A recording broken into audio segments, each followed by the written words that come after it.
Hey, everybody, welcome back to the show. I'm here with my co hosts, Vance Bastion. and I'm S.A. Collins. So, today we have in the hot seat Todd Shewchuk. Todd was raised in a very Catholic household in Waukegan, Illinois, which was the inspiration for his novel, as he and his father have butted heads over the years about his homosexuality. The novel started off as a play in 2012. After meeting his now fiancee, Lee Pulaski, who's been on our show, he was inspired to take the story deeper and turn it into a novel. Still in the editing process, Todd hopes to have the book out by this fall. Todd also has a small craft business called Creations by TS. You can find him on Facebook promoting health and wellness and after a very dramatic 130-pound weight loss. Wow, bravo. Nicely done. Todd, welcome to the show. Great to be here. So tell us how this whole, evolution from, first of all, you did it as a play or you were working on it as a play and now it's moving into a novel. How was that for you? The process for the play was telling the backstory of the characters, putting that together. And then I'm like, you know what, this would make a great story as a novel. The novel is titled A Family Divided. Okay. And what this is about a father-son relationship after he comes out to his dad at the age of 18. Okay. Yes. So my father and I have butted heads through the years over this subject. And I'm like, you know what? I'm going to turn it into a novel because sometimes art imitates life. True. Which always happens at some point. So I started to write it as a play.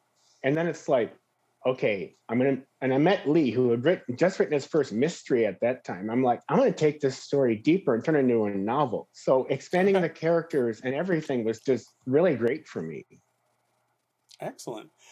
So, it's called A Family Divided. Do you want to tell us like a little bit about it rather than just a father and son dynamic? Do you want to give us like a little bit more of a setting and what the story is involved? The story takes place in a small Midwestern town called Maplewood, Illinois. Okay. The two main characters are Jesse and TJ, and they're former football players of the high school there. Okay. So he already has a relationship at this point, huh? He already has the relationship at this point. Oh, okay. So one night, boyfriends come to dinner at the family's house, and there's a big dramatic fight between father and son over this whole relationship, possible marriage. The whole 9 yards came to a crashing head at this point, and Jesse's family has basically taken TJ in as their own. Ah, okay. Yeah. So Jesse's mother became very accepting of him as a young gay man. So TJ found love through that mother-son relationship. And, they've pursued happiness stuff. This also talks about a first gay pride festival, like the boys attending their first ever gay pride festival in Chicago. Nice. And there's an ex-boyfriend of TJ's that shows up because he had a relationship prior to Jesse. Okay. And then there's a little bit of jealousy, as sometimes happens, but they get through it. They come together, and it's your basic love story mixed with religion. Gotcha. So okay. So you wanted to do it as a play. I have a quick question. Oh, go ahead. What is this set before marriage became legal or after? Because that should affect some of the family dynamics. This is set before marriage became legal. Okay. Yeah. Oh, okay. All right. Mm-hmm. And you were doing it as a play. At what point in your development of the play did you just really kind of go, okay, there's a lot more backstory here? And what's interesting is that we've had screenwriters and playwrights on our show, and they often say authors should write a screenplay or a play to understand story structure better. So, did you find that helpful in doing it as a play first and then seeing where the bones were, and then it made it easier for you to fill in the pages? Actually, I did. I found the process. I got about halfway through the play, and I'm like, there's a backstory here, and I want to take the backstory further. Yeah. I wanted to Go I ahead. wanted to like give the characters a deeper connection before I put it out as a play. So the novel is kind of like the play was a ground for me, but the novel helped me take it further. Do you think you'll ever go back to the play version now that you have all this kind of written and you're editing it out now? I actually might because it sounded really good as a play to start with, but to put the deep connection in the like scenery and like town behind it, actually I actually might make it into a play now.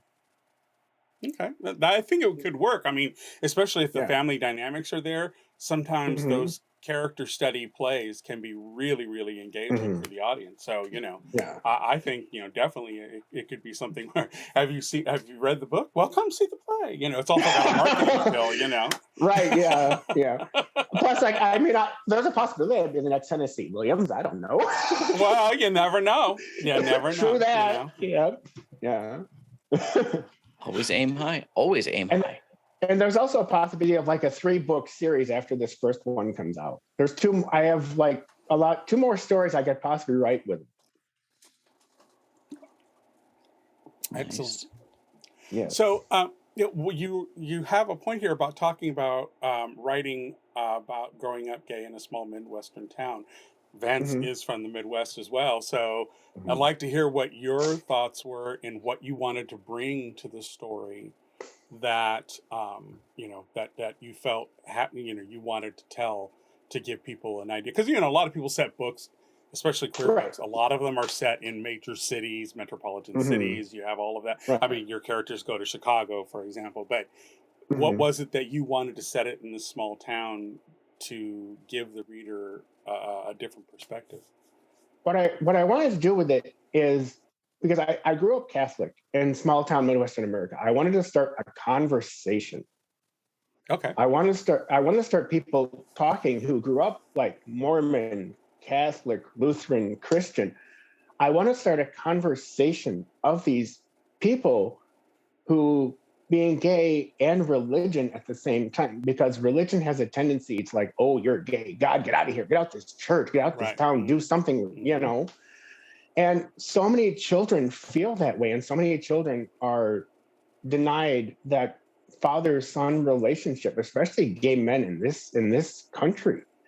So what I wanted to do is I wanted to spark a conversation between, fathers, sons, men who have felt this way for well over 100, sometimes 200 years. Because you're basing your life on a Bible that tells you don't live your life this way.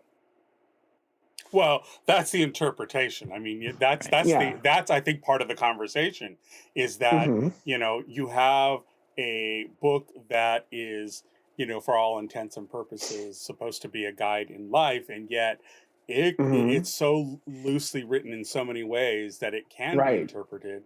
And then when you take into account that it was written originally in another language entirely, and there are certain words that were in the original text that don't quite fully translate into English in the same way. So, you have that translation errors going. So it's almost like telephone. You know what I mean? That game telephone or telegraph where you used to start, and by the time you get to the end, it's a completely different conversation. So I think that is added drama already, because you have your father and son character. Obviously the father can have his own vision of what it is. Now, is he a religious man, or is he just happened to have been brought up that way, and he that's kind of what he espouses, but may not 100% be overly religious? Or did you write him as a religious character? My father is deeply rooted in his Catholic roots. Okay. So, like, this is loosely based on my family. Yeah. Okay. Of course, I know I'm going to get some breaking news. We're breaking news now.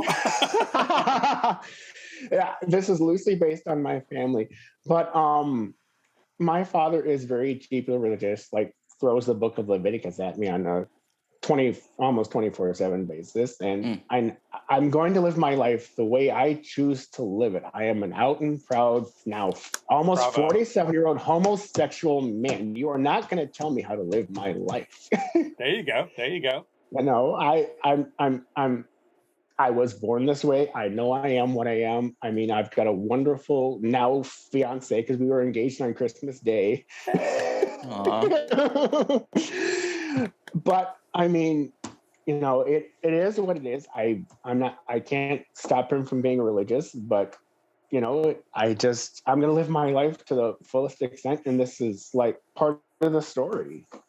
So I have a question. Do you have, I mean, does the father and son dynamic evolve and change over time, or is it still pretty fixed by, you know, if it's not too spoilery, you know? No, is it I don't want to spoil it. again?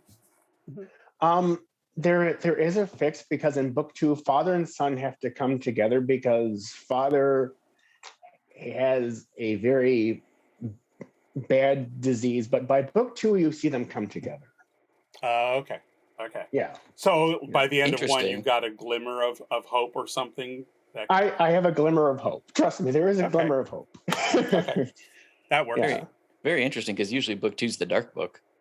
Oh no, book two is the better book. Book 1's the dark book. Okay, switching it up. Okay, Book one, you get the darkness. Book 2, you get the happiness. Nice. Okay. Nice. Well, book 1, there is a slight happy ending at book 1. Okay, all right, Nice. excellent. Yeah. Excellent. So Is there anything? Go ahead. following up on the Midwest conversation, we have a very unique phenomena here in that our keeping up with the Joneses and our don't be different are deeply Right. hidden and shameful. You know, on the coast, the keeping up with the Joneses is blatant. They get a car, we Right. get a car, we all talk about our cars. But in the Midwest, we don't talk about that. We don't talk Right. about the fact that we do it at all, but it guides so much of our lives. How much of that is shaping your characters? Well, there's fear of like, oh my God, do I tell this person that, you know, do I tell my dad that I'm gay? Oh my God, am I going to get, you know, denied by my family? Am I going to get thrown out? Am I even going to have a family relationship after I say that? You know? Right. And there's like, and then the guy goes, okay, Dad, you're doing this to me, but guess what? This is the person I'm going to be with, whether you like it or not. This is the relationship I'm going to have. I have a family that I have his family that loves me, that accepts me for who I am.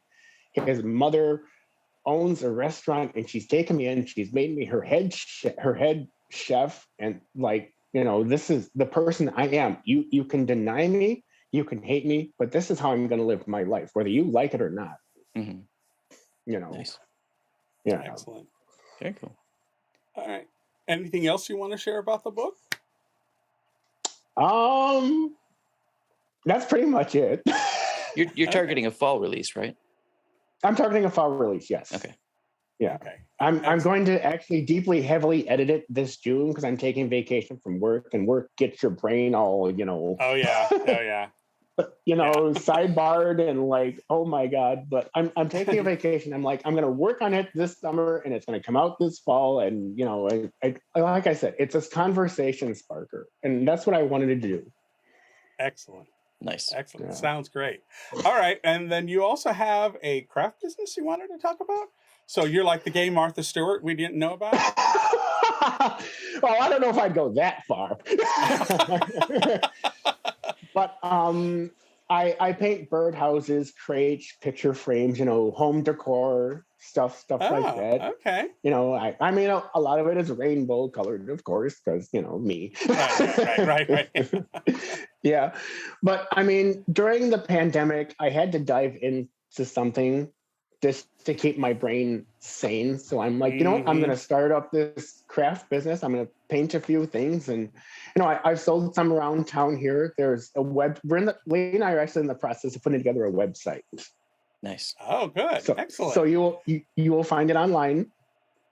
Okay. And I was just going to ask you if you had it on Yeah. Etsy or one of the storefronts. So yeah. Okay. Yeah. And we're going to participate in a couple of gay pride festivals in Wisconsin later this summer. So I'm going to sell some of it there. Yes. Very cool. Yeah. Excellent. All right. Well, Yeah. Anything you else you want to want give people? us? Go ahead. Say anything else you want people to know about that business? It's fun. It's exciting. It's something to do. If you know, I buy paints from Walmart, of course, if they have them, because Lord knows you can't find much stuff there anymore. But you know, it gave me a creative mindset aside from my writing. Right. Yeah. Well, and oftentimes a secondary creative pursuit will really fuel the first one Right. because it makes your brain pop in different ways. Yeah. All Yeah. right. I'm also an Avon rep too. So if you want to buy cosmetics or anything, call me. Okay. Honest question. Do they still work towards the Cadillac?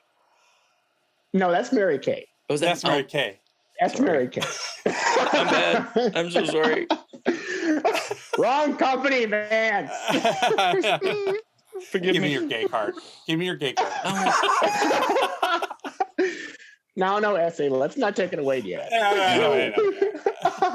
no, it's a core piece of my identity. As it is mine. Nice. All right, folks. Well, we at Written on the Edge are proud to introduce you to new media by queer content creators. If you enjoy learning about new artists, please like and subscribe so you get alerts for new episodes. So we've talked about what you've got coming up, and you've teased the fact that you've got stuff coming out soon, including a website for the store. Where should people go now to follow you so they can keep up with your updates? I do have a Facebook page. Okay, and we'll have that on our site for you. Yes. My online healthy living group via Facebook is called Live Your Best Life the Healthy Way. Okay. Okay. Make sure to include that. Where I post recipes and products and stuff that has helped me actually through my 130-pound weight loss. Yes. Bravo Nice. on that. Excellent. All right. Anything else you want folks to know? Mm-mm. All right. Final words of wisdom? Go do you. There you go. All right, folks. Written on the Edge is produced by Rogue Ravens Media. For our disclaimers, links to social media, our listen stations, or to sign up as a guest, visit www.rotepodcast.com. If you enjoy learning about new artists, please like and subscribe so you get alerts for new episodes. We'd like to extend a huge thank you to Todd Shewchuk for being with us. Todd, thank you so much. Been my pleasure. Our pleasure, too. Now, go follow Todd's Facebook page, links below, and keep up with his stuff because there's great stuff coming from this author from Wisconsin. Or Illinois? Wisconsin now? Wisconsin now. Okay. Go Midwest. We love you all. We'll talk to you again soon. Bye-bye. Bye.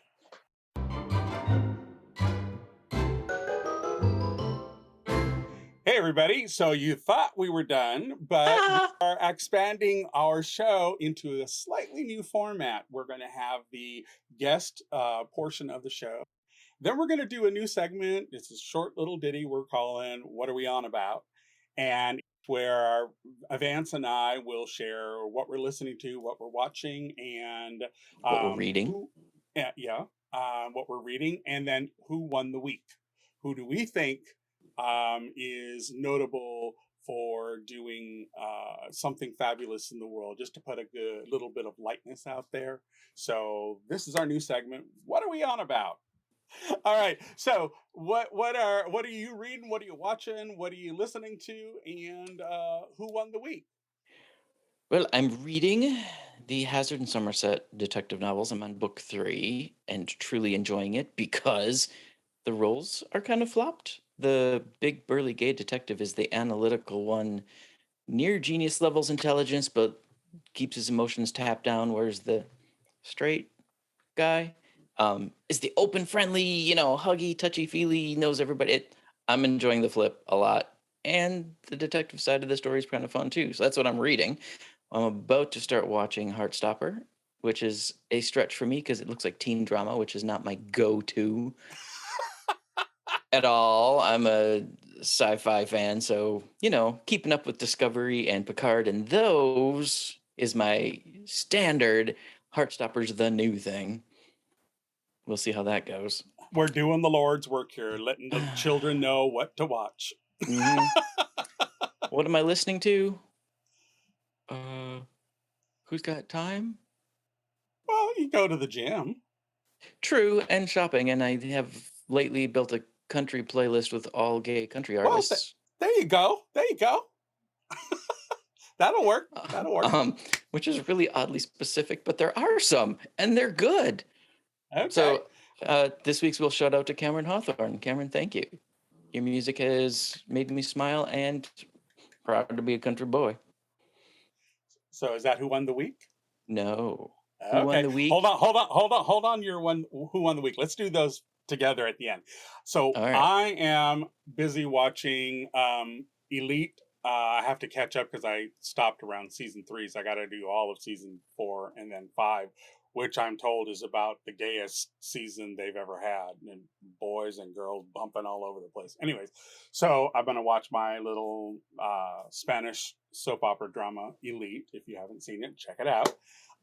It's got a lot of high drama. These teens get into all kinds of badness, and it's got kind of a meandering mystery of the season that has to be solved. So it's got some different elements. It's not just teen drama. There's usually something very, very dark going on, and I just lost Vance. Photobomb.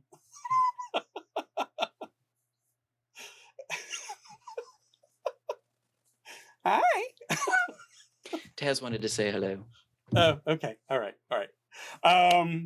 So what am I listening to? I am listening to, oddly enough, I was watching, there's a couple of music reaction videos that are out there, and one of them is the RSR Family Squad, which is this black couple that are actually listening to music that they've never been exposed to. I think he listens to rap, and she kind of listens to more contemporary stuff of now kind of pop music, but they've been exploring like musical past. They go all the way back to the 40s. They've done just about everything. And this week they were listening to they did a review on B-52's Rock Lobster. Child, they didn't know what hit them. They kept going, are you sure this is a real song? Did you people really like the song? People were chiming in, oh yeah, this was a big party song. They had no idea. One of Jason's favorites. It gets played during dishes all the time.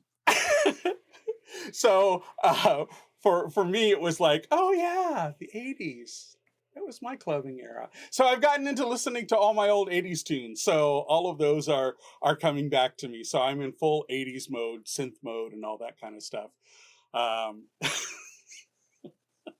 What I'm reading Johnny Appleseed, which is really good, and I'm really loving it. And I think that's about it. Yeah, that's what I'm doing. Nice. So who won the week for you? Who won the week is the international star that makes my dogs look lazy, Petron, the Ukraine bomb-sniffing dog. Yay! Looks just like this guy, which is why I grabbed him, but is infinitely more interested in working than this couch potato. Than that dog of leisure. Although I have to say my dogs would do it if they knew they had to. So mine is kind of just a total fluff thing, but it's brought me such joy. I even played him for my husband last night, and he found him funny too. It's this Puerto Rican queen who is on YouTube, and he does movie reviews, but he does them, they are such incredibly funny productions. And he just did one on Interview with a Vampire. Oh God. Child, I am telling you. His name is Zavid with 2 Z's, Z-Z-A-V-D-A-V-I-D. But and that's his name of his YouTube channel. But this queen, oh my God, she just brings me joy. She's so fucking hysterical. You have yet to see she's like the gayest version of Siskel and Ebert you will ever see. She's got something to say about everything, and she puts in gifs and other little things that kind of highlight her moods and thoughts as she's watching stuff.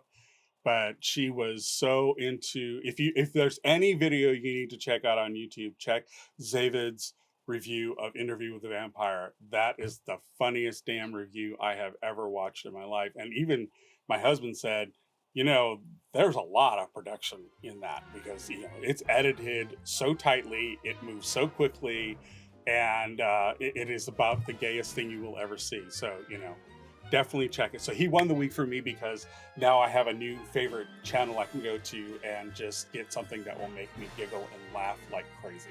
Nice. So that's who won the week for me.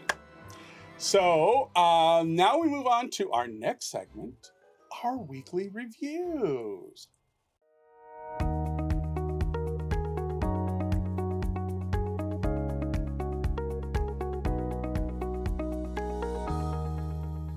Everybody, welcome back to the show. I'm S.A. Baz Collins here with my co-host. Yo ho ho and a bottle of rum. I mean, Vance Sebastian. That's me. Our Blackbeard. I'm Graybeard. Anyways, we'll get to that in a moment. Today we are reviewing Our Flag Means Death, which is a delightfully queered up. Well, it's really weird. It's queered up, but I'm also going to link a biography by the wonderful Simon Whistler and the team at Biographics on YouTube. He did a great biography of the real Stede Bonnet and Blackbeard, and the connection is really there.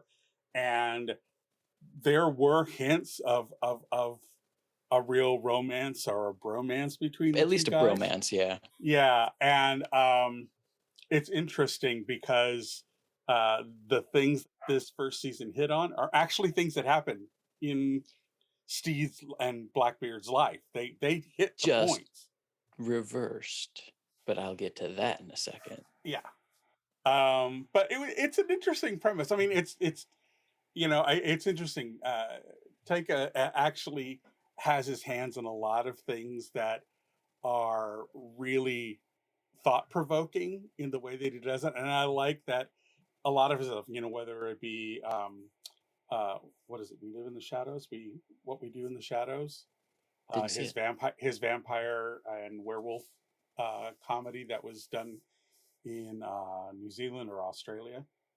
That was his first initial break into the worldwide people being aware of him. And I think it's What We Do in the Shadows. I think that's what it's called. And but he's never shied away from the queer aspect, even though he's a straight man and an ally and all that stuff. But Jojo Rabbit has it, almost everything that he has done, even the Thor, the last Thor movie that he directed, has a bit of queer elements in it. He never shies away from it, which I think is really great. It was also great to see in this show, which is basically the retelling of Stede Bonnet, the gentleman pirate, who was a real historical character. He truly did exist. Yep. The year is 1717. Wealthy landowner Stede Bonnet has a midlife crisis and decides to blow up his cushy life to become a pirate. It does not go well, and it's based on a true story. So that's the write-up of it. The creators David Jenkins and Taika Waititi actually is one of the producers of it. And it was nice to see some Indigenous actors playing Indigenous type characters, but they were very tongue-in-cheek, which I thought was really funny because it's just one of those things, because Taika is also an Aboriginal and Indigenous background. So it's just kind of funny that he likes to turn those screws anytime he can. So, yeah. So anyways, I really liked it. I enjoyed it. I thought it was brilliantly cast. Leslie Jones is hysterical as the pirate Spanish Jackie. Yeah, Spanish Jackie. Are you Spanish? No. How'd you get that name? I don't know. I mean, it's definitely fluff, but it's just, if you like Taika Waititi's sense of humor and the things he likes to bring to it. I don't know if you saw Jojo Rabbit, but very few people can take, besides Charlie Chaplin, can take Hitler and make him funny. And Taika does things like that. He will take something that is completely controversial and he knows exactly how to send it out. So I'm not surprised that he's involved in something like this, even though it came from David Jenkins, who was the creator for it. But definitely his creative hand is somewhere in there, because it definitely has that feel of a Taika type production. Anyways, what did you think of it? Mixed review. If I let go of my knowledge of history and my own personal desire for intellectual humor, it was slapsticky and fun. Yeah, I it's absolutely would have voted with my dollars and watched it anyway, because you need more stories where the queer element is fine. yeah, It's just part of it. There's a character named Jim who gets the they them pronouns the entire way through, and yes, even Jim's um, guardian from childhood used those pronouns, which was really well done. I thought it was seamlessly done, and it was just effortless. It wasn't. They didn't make a deal of it. No, exactly. It was exactly that was just who Jim was, and everybody just used the pronouns and moved on with their lives. And that's what I think people need to take into account with this series, is that in those days they didn't have words for these kinds of things, Right. so the vocabulary wasn't there. So most times they just said, "Oh, that's who they are," Right. And wrote it off to that. It wasn't, "Oh, you're gay," or "Oh, you're this." Homosexual wasn't even a word until you get to the 20th century. So my other complaint is the historical accuracy is flipped. In our actual history, Stede Bonnet was the one who was wounded, and he was taken to Blackbeard's ship, the Queen Anne's Revenge, and cared for there. It wasn't on his own ship. It was not on the Revenge, where Blackbeard was cared for. So they've omitted one ship and kind of put everything onto. And they put everything onto Stede Bonnet's ship because it's the prettier ship, because he had a library. I mean, because it was funny. I don't know why exactly the decision was made, but the historical inaccuracy of it, or budget, but the historical inaccuracy of it kind of went, and I went, "Oh no, that's not where that." No, I having seen other Taika Waititi projects, I know that that's not the thrust. He kind of, I know, and I don't know what his influence is on this production. It definitely has a very Taika feel, but that's also because he's in it. But that very dead type of humor is a lot of what he does. And even though you say it's not intellectual, it is still, because the characters are reflective in a way that drives the humor. And it's not just slapstick humor. There is the whole, like in this case, poking fun at the kumbaya kind of culture of, well, let's talk our feelings out. Which pokes fun at the whole scope of piracy as we understand it collectively, and says, here's Stede Bonnet, a gentleman pirate, and he's going to do it a completely different way, with diversity and with all this touchy-feely kind of stuff, which is a send-up of modern times. It is. No, so here's why I think I didn't connect with the humor, and I'll say it that way because I know people who did and love it.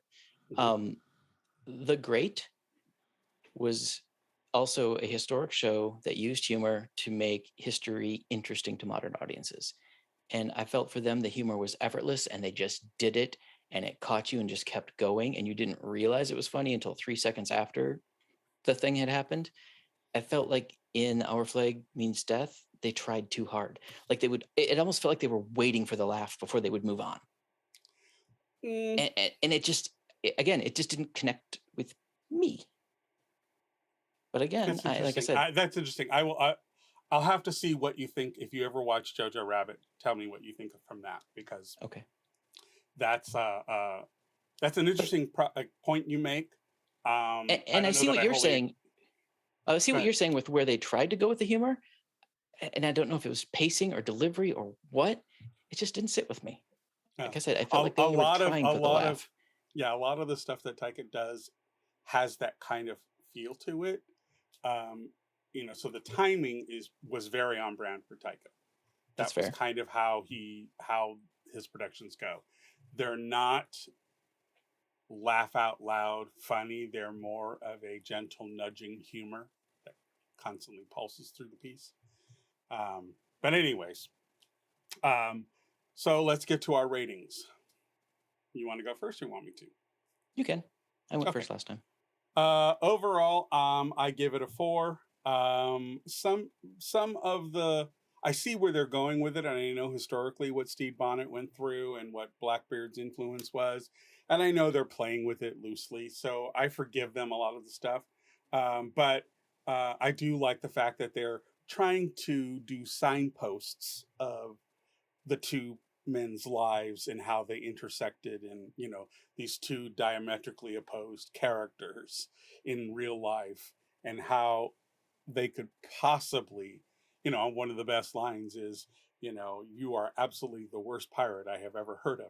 And Steve replies, but you have heard of me. So I mean, so that kind of sets up their turn. So I give it a 4. Script screenplay. I like the writing. I'm used to this kind of humor from Taika, so it doesn't really throw me. I like seeing Gary Farmer, who is actually from my people's nation. So, it's kind of nice to see someone from your own nation out there representing. And I love the fact that the natives were wearing these fake feathers. And God, that was horrible. I loved that. I just fucking loved that. Anyways, songwriting score. I thought it was kind of interesting that they use modern tunes. Did you actually give a number for script screenplay? Because I didn't catch it. Oh, you're right. I give it a 5 because I actually do like the writing. The sound lighting score, I give it a 4. I thought it was interesting that they used modern tunes for the closing credits and stuff.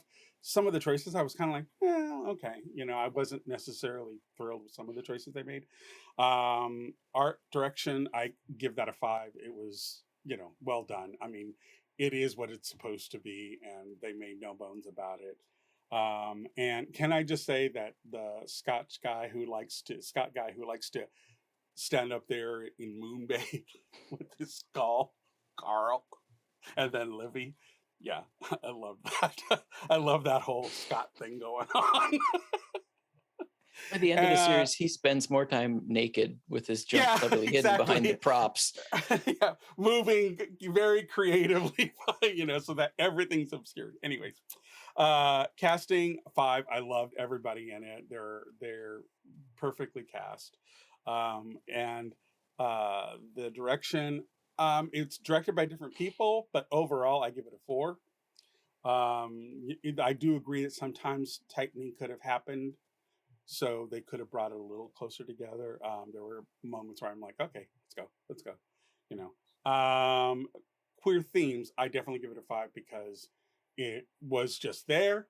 You had to accept it. It just was. Everybody, all the characters accepted it. It just was. When Stede finally, when he and his wife, spoiler alert, have a final conversation between them and come to reality of where they are in their lives. And he says, I think I found someone. And she says, oh, what's her name? And he says, Ed. His name is Ed. And she just goes, she's happy for him. She gives him a hug. That's the kind of representation that we want, where it just is, nobody cares, we move on, kind of thing. So overall, I give it a 4.5. Our numbers are so close, for similar reasons. All right, overall production, I gave it a 5. And they actually put some money behind it, and you could tell. Yes. They built a ship or two. They used real Caribbean locations. There was some money behind it. Script screenplay, that's where I gave it a 2. Like I said, the humor didn't connect with me. And the historical inaccuracy of sort of the main two guys kind of twisted my gut a bit. But I did appreciate between Stede and Ed. Yeah, in terms of who was wounded and which ship they were supposed to be on. Oh, okay. I thought you meant just the chemistry between the two. Go ahead. No. Chemistry is the actors. That was brilliant. Sound lighting score, I gave it a 3 for a similar reason. When you'd be going along and you'd finally be sunk into story, and then a modern song would hit, it would kick me right out. Yeah. I thought that was the wrong decision to make, and I understand why they did it, but it didn't work for me. Sometimes it didn't work. Yeah. Art direction, costuming, 5. Like I said, they spared no expense on this end of the show at all. Beautiful. If nothing else, watch it for the fun costumes or the character who doesn't wear costumes. You take your pick. Casting, 5. Everyone was beautifully cast and sank into their roles, and I believed all of it, even the silly ones. Directing, 3. Like Baz said, it was directed by different people. I don't feel like they were all trying to go the same direction with their episodes. Yes. Mhm. So there Good was a point. little bit of and it wasn't overt. It was just sort of that subtle of, okay, this ship went this way today, but it's going the other way tomorrow. What? Yeah. Queer themes presented, also gave it a 5 for similar reasons. The representation that was in there was brilliant. It was natural. It was, I think, where our world should be headed. So And I think definitely, in a weird way, it probably was reflective of the time. I Again, know. people didn't make a big deal of that stuff. It was They that's a modern thing, you know. As a matter of fact, Calico Jack, played by Will Arnett, hints at it's perfectly normal at sea for Yeah. it to be Yeah. 2 men, 2 women, Yeah. a man and Yeah. a woman. Doesn't matter. You find Yeah. your companionship where you find it. Yeah, exactly. You know. So my personal overall rating was a 4.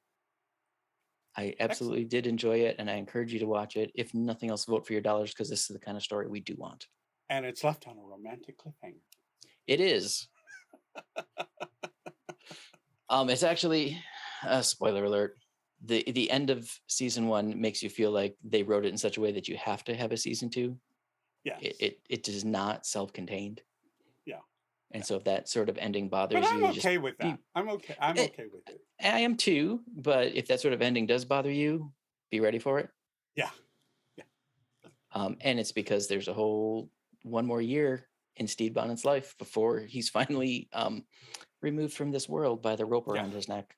Yeah. So, okay. Well, that's it. We hope you take advantage of the show. It's on HBO Max. Highly recommend it. It's good popcorn movie. It is. Screening. And they're half-hour episodes, so it's not a huge commitment. Yeah. You can knock it out, within a couple of days if you do like 3, 1, or whatever. So, that's it for this week. Stay tuned next week. We will have another review for you. And until then, keep watching those movies with your friends and family. Keep making those memories, and we'll see you at the movies. I'm S.A. Baz Collins. I'm Van Sebastian. And we'll see you next time. Bye. Bye.